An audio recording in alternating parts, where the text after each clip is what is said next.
This news program is proudly brought to you by Smart Start Breakfast Biscuits and Now Biscuits.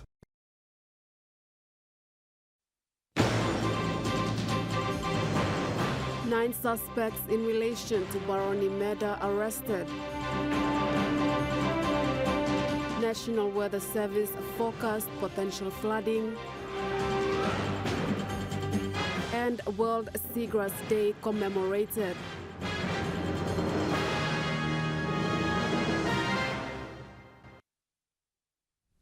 A very good evening. This is National EMTV News. I'm Malinta Yopolo. Thank you for joining us. Police have arrested 9 men in connection with the brutal rape and murder of Margaret Gabriel, which occurred on 15th February in Baroni. This brings the total number of suspects in custody to 12.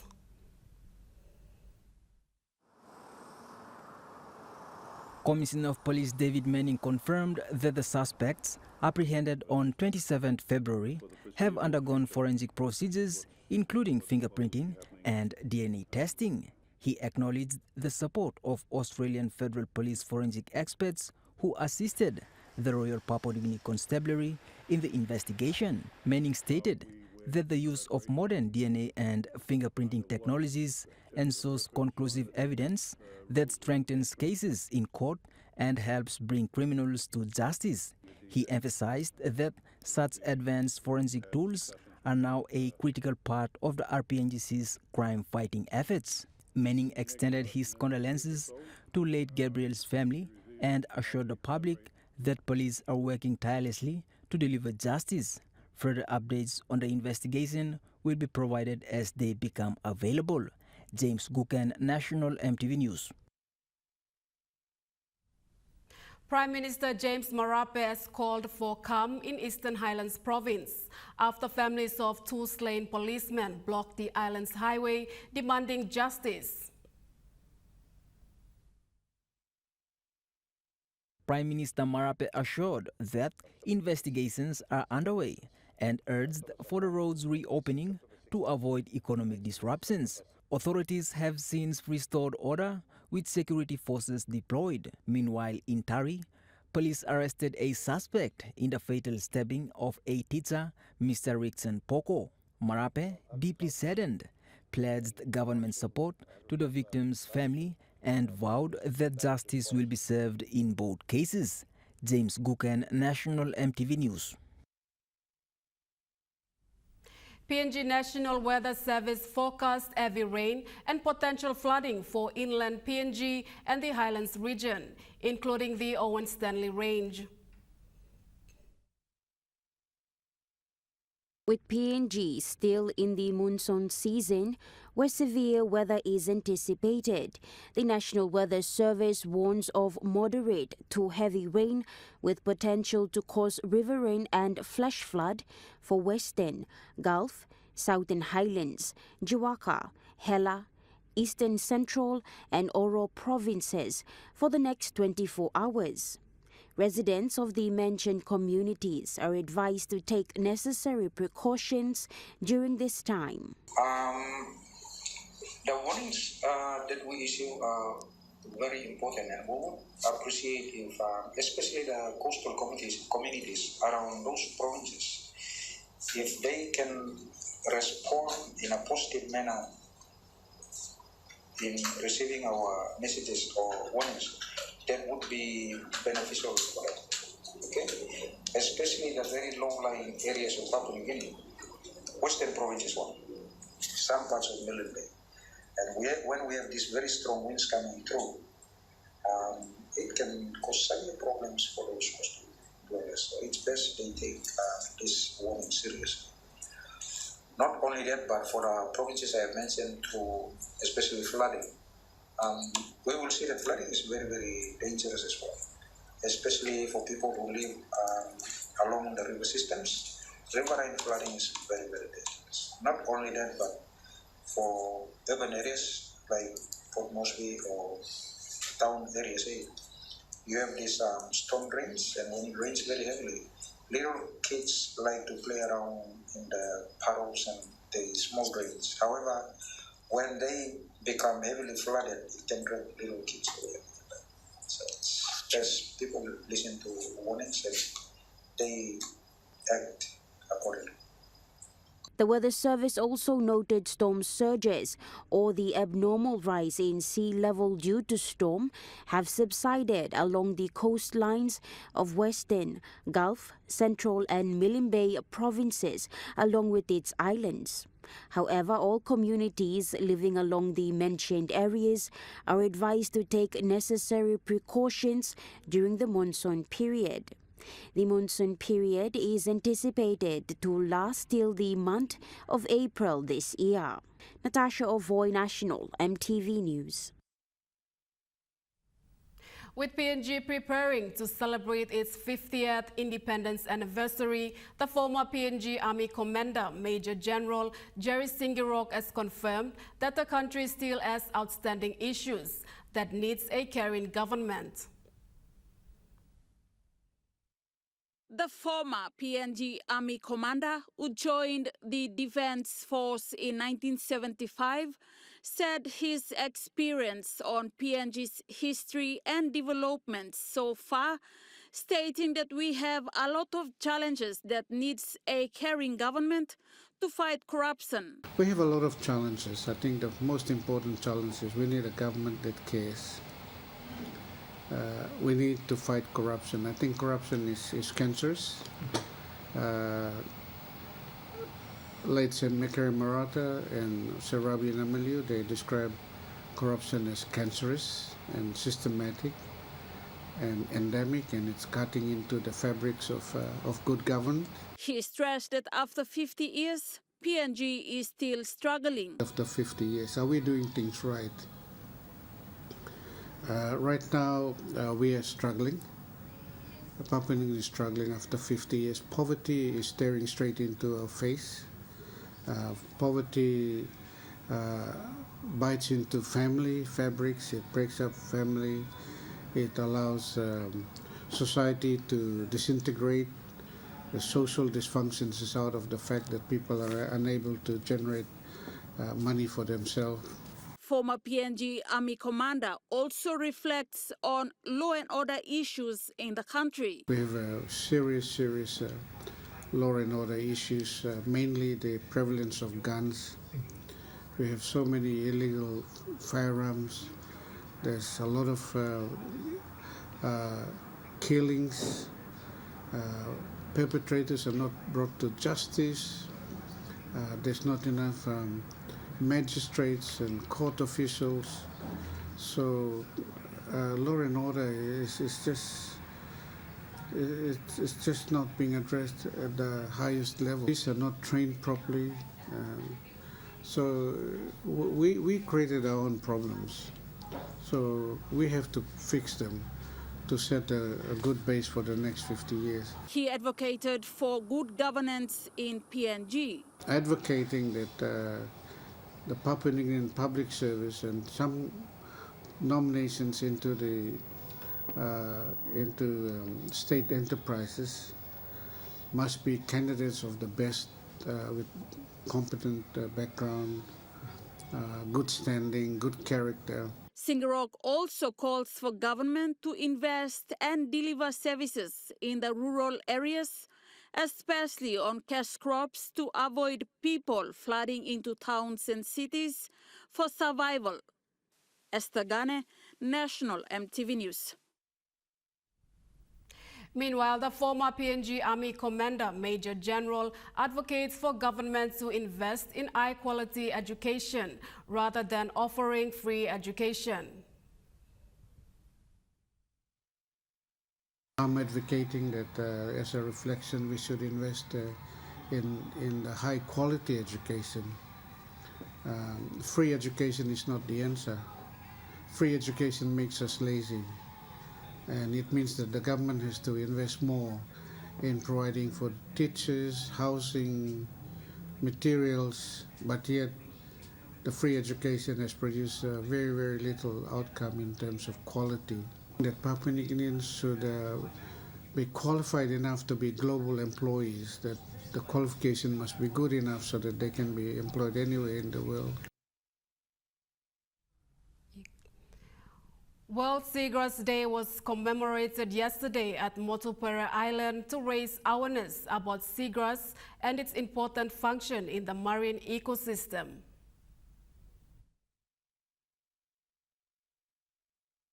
Cleanup activities and demonstration of seagrass planting were carried out at Motupere Island, which is the archaeological village and University of PNG's research center located east of Port Moresby. Representatives from the management and conservation of blue carbon ecosystem, Faya Mayor Iveta, said seagrass plays an important role in marine ecosystem and it has to be protected. Because seagrass ecosystems are a key component of the blue carbon ecosystems. When we talk about blue carbon ecosystems, they include mangrove and seagrass. So the aim of the MacBlue project is, there has several outputs, but the main one is to focus on mapping the blue carbon ecosystems in the country and also working with our NGO partners such as the Nature Conservancy, come up with the first blue carbon policy roadmap for the country. Among others who participated in the event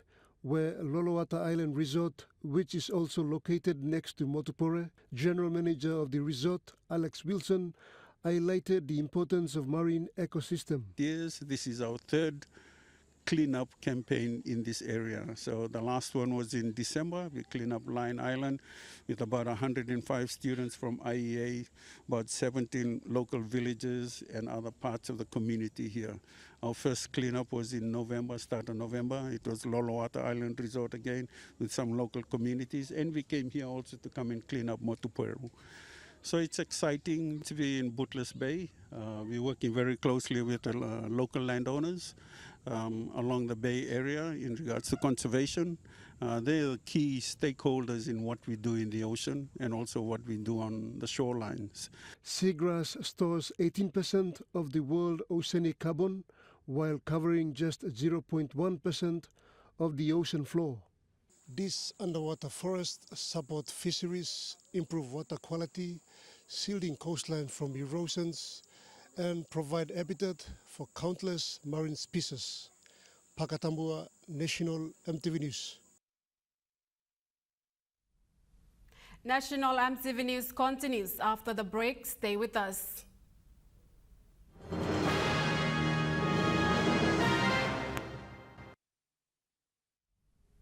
You're watching National EMTV News.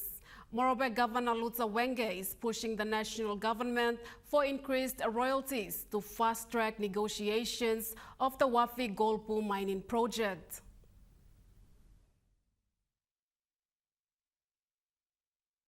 In a media conference, Governor Luther Wenge revealed that during a meet with the Prime Minister and the state negotiating team, he has proposed that the national government abandon talks on equity and focus on increasing royalty. Wenge said the negotiations of the Wafi-Golpu mining project is being unreasonably prolonged. In relation to Wafi mining, it's taking a long time. They are unreasonably delaying. They're engaging long conversation, long negotiation, taking a long time. And eventually, and the consequences is that the contractual agreement between the state and the investors have not been signed. But what sort of job that's going to be done here? Who's likely to do those jobs? This agreement has not been signed, and then the SML has not been issued, right, so that the mining can start. Governor Wenge said he believes that the delay is because the state entity, Kumul Mineral Holdings Limited, does not have the financial capacity to secure equity shares. And in my observation, I told the Prime Minister and state negotiating team Chairman Dallas Vela and the members there, it seems to me that delay is happening because you are negotiating on the issue of equity. You want to keep the equity 30% equity as guaranteed by the Mining Act. You are telling me that you're going to get money from the Kumul Holdings, which is the state company, and you are negotiating. You continue to assure me that the Kumul Holdings is going to provide the money for the value of the share. You're telling me that it's taking long. It seems to be that the Kumul Holdings don't have the money. they don't have the capacity, they don't have the money to buy this equity. He has proposed to Prime Minister Marape and the state negotiating team for the negotiations to be made with the investor to increase royalty from 3% to 10% or more. Increase the royalty, make sure the corporate tax is paid, and make sure the credit scheme that's provided for extra money the mining company provides to help build the infrastructure wherever that may be, which they prove. Maintain that, and also maintain the continuing negotiation for the job that's going to be done in the mining side to make sure the Papua New Guinea companies are involved. Governor Wenge said he now waits for the next meeting for reports of action. Jessica Nui, National MTV News, Leh. A Fijian who has been in Papua New Guinea for many years says the country has more to offer in tourism compared to other countries in the Pacific, but the narrative of being a dangerous place must stop. Alex Wilson, who hails from Fiji, first came to Papua New Guinea 20 years ago and has worked as a manager for a number of hotels in Port Moresby. Though he has been in and out of the country over the years, he said he fell in love with PNG and its people. Mr. Wilson is now the general manager for Lolowata Highland Resort. He said PNG has so much potential in tourism that needs to be unlocked. I honestly can say, hand on heart, this country is far better than the rest of the Pacific Islands, including Hawaii. It is natural, it is beautiful, it is stunning, and the people are fantastic. You know, everywhere else in the world you always have 1% or 2%. That's the troublemakers, but that's okay. That's okay. That's part of life in any part of the world. But in this country, I'm sure that when everybody has a little kina in their pocket, they will say, where's more tourists? And that's what they will smile stronger. They will work and lean on each other better. The school and education system, the medical system will all improve overnight and dramatically. And that's the good thing about tourism. It reaches the far end of Papua New Guinea. And if you have conservation and you have the best conservation efforts that's going now, that will only amplify what PNG needs to do. And we really have to change the narrative that PNG is not one of the worst countries in the world. It is one of the best countries in the world. It's probably the best top 5 or top 10 countries in the world to visit. You just have to change the narrative and stop saying, don't come because of the crime rate. You just got to tell them, come, because we got too much to show you. Coming from Fiji, where they mostly depend on tourism, which contributes to 40% of its GDP, he said PNG can do the same or even do better. PNG has a lot more to offer than any Pacific Island nation. You know, in Fiji, it's all about the beaches. It's all about the beaches. Whereas here in Cook Island, it's all about the white sandy beach. This country has white sandy beach. They have volcanoes. They have Mount William. They have the best reefs in the world. They have the best people in the world. They have some terrains you will never ever see in the world. You know, there's been a lot of research done about what will a tourist look like in 5 years to 20 years from now. And one of the things that come up is adventure tourism. PNG has more adventure destinations here and potential than any other country. At the end of the day, it'll come back to the people of Papua New Guinea to vote for that. Pakatambua, National MTV News. Air Niugini has officially opened a second retail sales office in Mount Agan at Tininga Dobel Retail Center. The office was jointly opened by Minister for State-Owned Enterprises and Member for Agan Open, William Duma, and Air Niugini Chairman Carl Yalo. Minister Duma said considering the demand for service and the local population, establishing a second airline sales office in Mount Hagen is a commendable and sensible initiative. Air Niugini Board Chairman Mr. Yalo emphasized that the expansion of the sales office is a strategic move that is aligned with Air Niugini's refleeting program.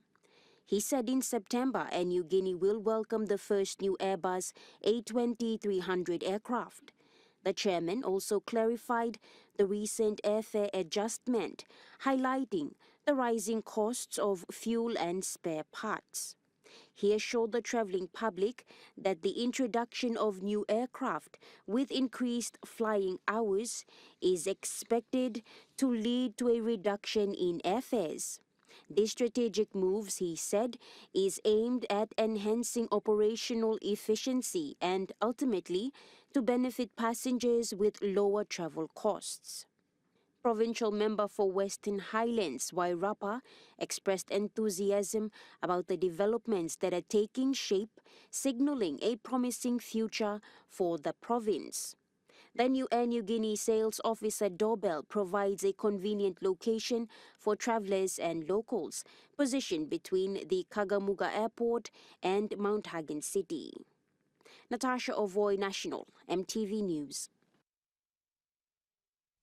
The Pacific International Hospital partners with the Royal PNG Constabulary for Essential Health Check initiative, scheduled for Tuesday, 4th of March at the Baroni Police Station in Port Moresby.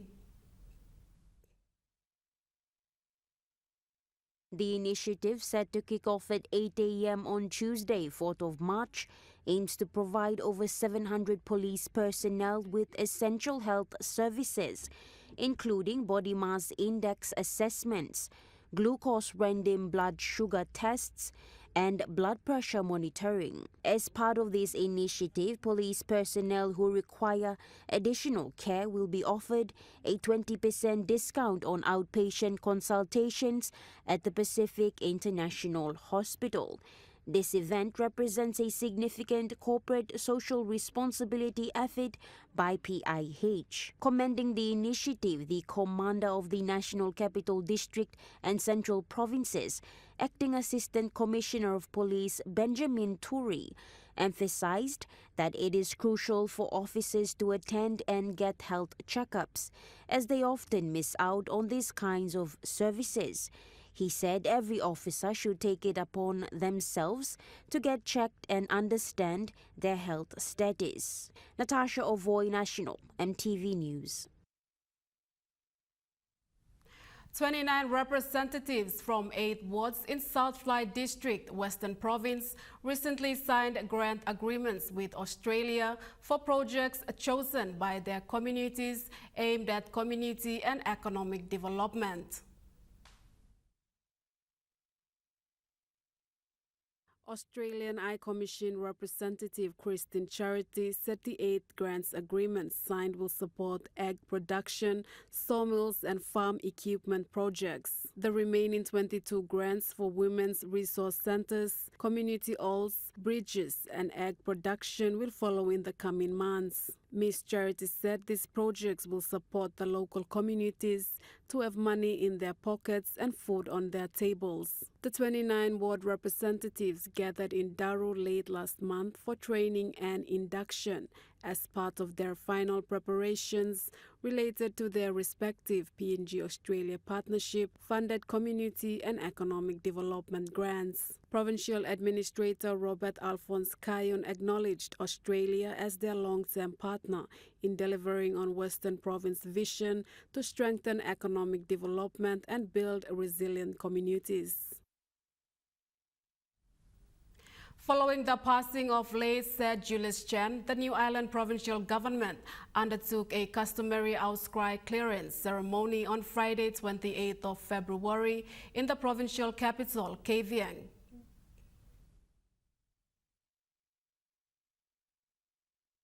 According to New Ireland custom, the clearance ritual symbolizes the recognition of the deceased hard work and commitment when they were alive. In this case, the late Sir Julius Chen implemented a number of high-impact projects which were constructed during his time as governor. At each of the locations, including the Kavieng Airport, New Ireland Legislative Assembly, Kavieng Official Government Residence and Stadium, Acting Governor Sami Misen made specific declarations of how its projects came about and called on each of the caretakers to uphold late Sir Julius Jan's wishes behind building the important infrastructure. A special cultural leadership initiation ceremony was also staged for Sami Misen to assume his role as acting governor. He pledged that the development priorities left by late Sir Julius Jan will continue to be followed through as per the list he left with the governor's office. The event ended with a big feast for everyone to partake in, as it is the usual New Island custom.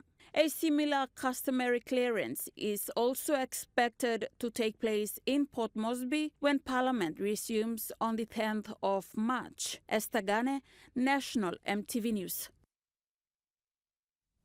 50 teachers from Bukbilong Pikinini received further training in nutrition education program, which will be delivered at all its library learning centers this year. The training saw teachers engage in discussions on the impacts of healthy diets on children's behavior and ability to focus and learn in classrooms. Bukbilong Pikinini reports that research from World Bank suggests 45% of PNG children are stunted or underdeveloped, while 28% are underweight. This remains alarming, with PNG rating fourth with the highest child stunting in the world. To address this, Bukbilong Pikinini introduced a nutrition program last year to support students and parents to become nutritionally literate. National EMTV News continues after the break. Stay with us.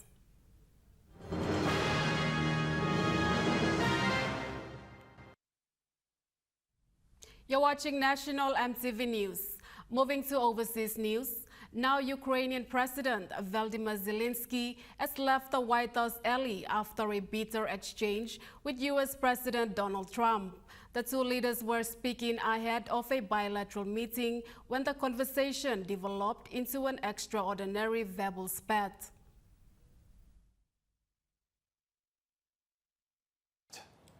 First of all, during the war, everybody has problems. Even you, but you have nice ocean and don't feel now, but you will feel it in the future.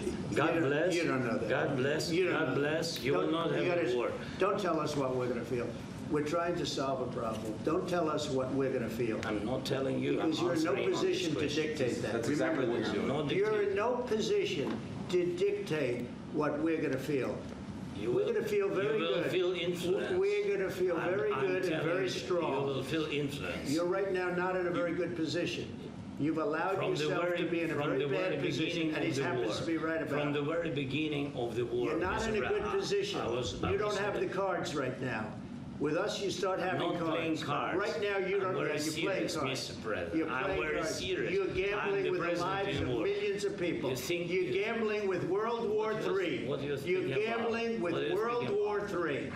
And what you're doing is very disrespectful to the country, this country, that's back to you, far more than a lot of people said they should have. Have you said thank you once? This entire meeting?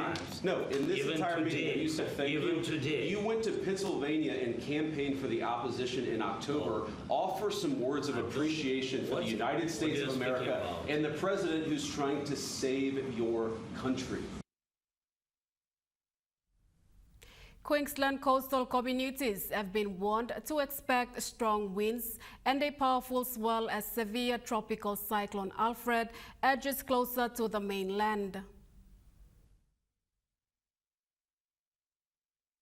The weather system is currently moving south over the Coral Sea as a Category 3 system. The Weather Bureau expects high tides and damaging surf along the east coast of Queensland and possibly northern New South Wales. 2 Australian men have been charged in a global operation targeting the production and distribution of AI-generated child abuse material.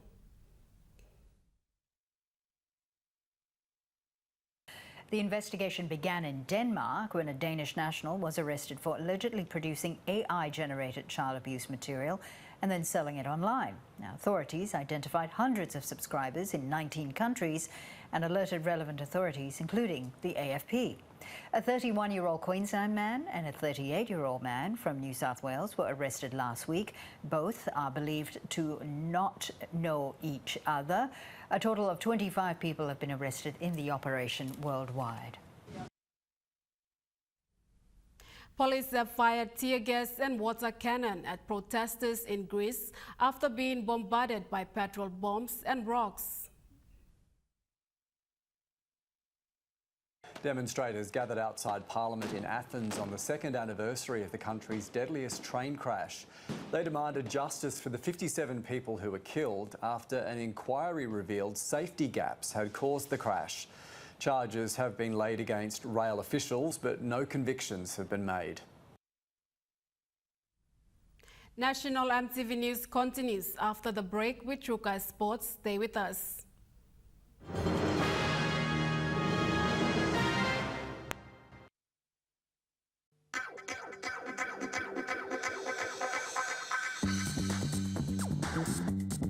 Trukai Sports.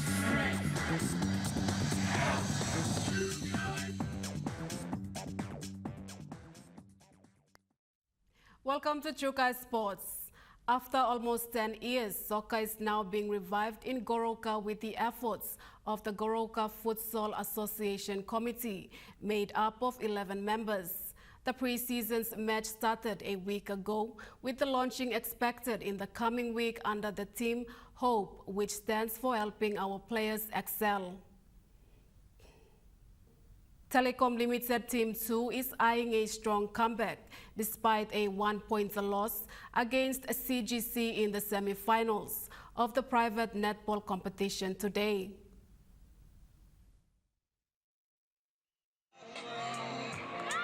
Telecom 2 captain Georgette Kose said it was a tough journey for the team. The game was great in the first half. We were leading in the first half because of silly mistakes in the second half. We lost by a point.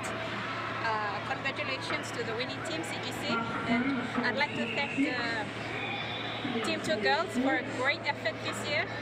And we're looking forward to the next year's season starting. She also thanked everyone behind the team's success. I'd like to thank all the families, and especially the spouses and the parents that have let their kids and their wives to come and join us this season. A great big shout out to them. Say thank you. I'm sorry we couldn't make it into the finals, which we were anticipating. 2024-2025. Say a very big thank you to the telecom management, the marketing especially for supporting us through the season till now, and EMTV also. Big shout out to the CEO. Thank you for the support during our fundraiser. So thank you so much, and congratulations to the winning team. And I'd also like to say thank you for a very big thank you to the Team 2 girls for this year. We'll see you all next year. EMTV, thank you for following us through the game till today. Jonathan Sibona, Trukai Sports. The Kamuna men's netball team is set to play in the grand final after defeating the National Parliament 19-8 in the semi-finals. Kamuna men's netball team captain Titi Gigimat shared highlights of the team's progress. We've actually made it this far to qualify for the grand final. We beat not really a strong National Parliament side, but they won on forfeit, so it took them an easy one to come and meet us in the qualifying final to the final. We played 2 games today. We lost to the grand final, qualifying final to the grand final there. We lost, and then we had to come down and play the winner of 3 and 4 to go back up and play in the grand final. He further said that the team will work on mistakes and looking forward for the grand final. So we're looking forward to just trying to stay fit. I think we need more ball work. It's more needed for us to elevate our game. So yeah, we're just looking forward to the grand final next week. Gigimat also shared his thoughts on the game. Netball in Papua New Guinea is not really a supported sport. There's a lot of politics and they don't support us. but we do it for the love of the game, and yeah, that's what makes us happy, keep us busy on the weekends too. So. Jonathan Sibona, Trukai Sports. The Guerrero Rugby League competitions has successfully completed its round games today and is looking forward for the finals. Speaking to Trukai Sports today, Interim President Stalon Tanda gave a brief on the competition. This time, final round, last round of games. So far, teams will play company so same. After this round, team top 16. He said the competition is running well and the association is looking forward to a successful final. Currently, points leader come out big grade GS2 Dolphins are leading points leader with Dead Eagles play 8 mile or trail. A grade Freeway Bulls are leading. A grade. Currently game next week Bamba start team finals from time top 16 Bamba start team going up in grand final. Jonathan Sibona, Trukai Sports. Meanwhile, the Port Moresby Men's Softball Association has successfully completed its corporate slow pitch competition semi-finals today and is looking forward for the grand finals next weekend. Trukai Sports continues after the break. Stay with us.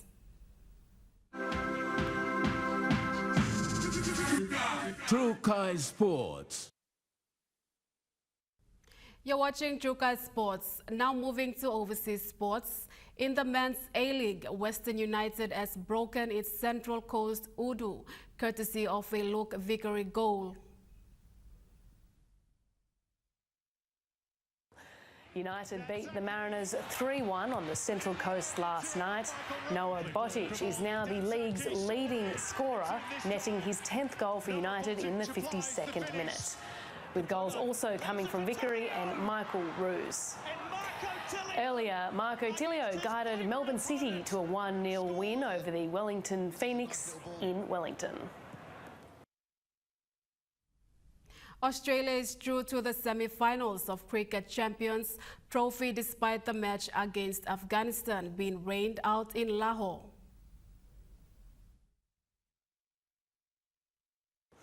Batting first, Afghanistan made 273 runs, but in the 13th over of the run chase, rain stopped play with Australia on 1 for 109. Travis Head was on 59 not out. Stand-in captain Steve Smith spoke after the match. Basketball Tyler Avi and Trey Kell have guided the Illawarra Sharks to NBL Game 1 playoff win over the Southeast Melbourne Phoenix, 101 points to 94. A strong first half put the Phoenix in a good position before Illawarra scored 32 points in the third quarter. The Hawks are now one win away from a first championship series appearance since 2017. That ends Trukai Sports. The Morning Plus weather report is next. Stay with us. Trukai Sports.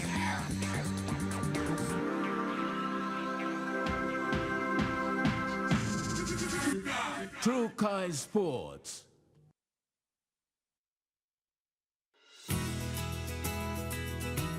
This weather update is proudly brought to you by MoneyPlus, with you always.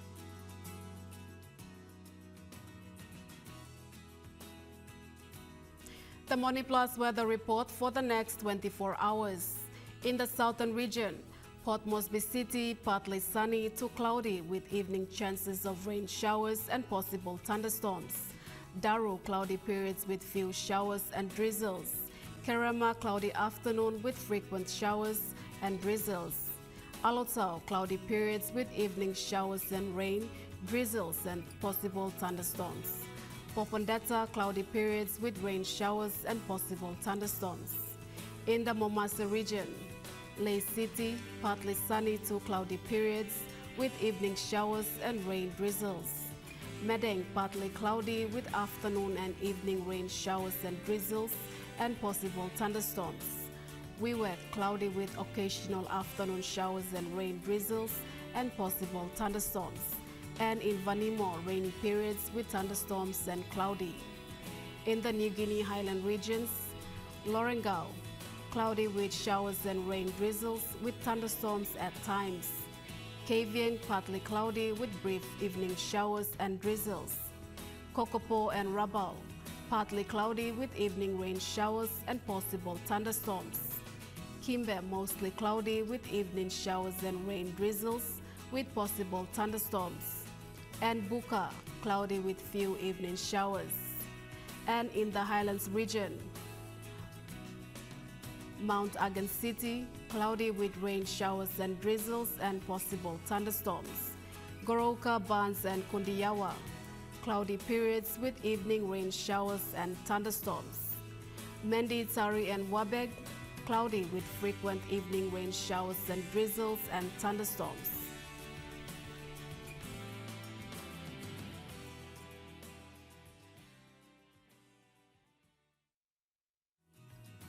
The weather update was proudly brought to you by MoneyPlus, with you always. And that wraps up the news, sports and weather for Sunday, the 2nd of March 2025. From all of us here, pleasant viewing and good night.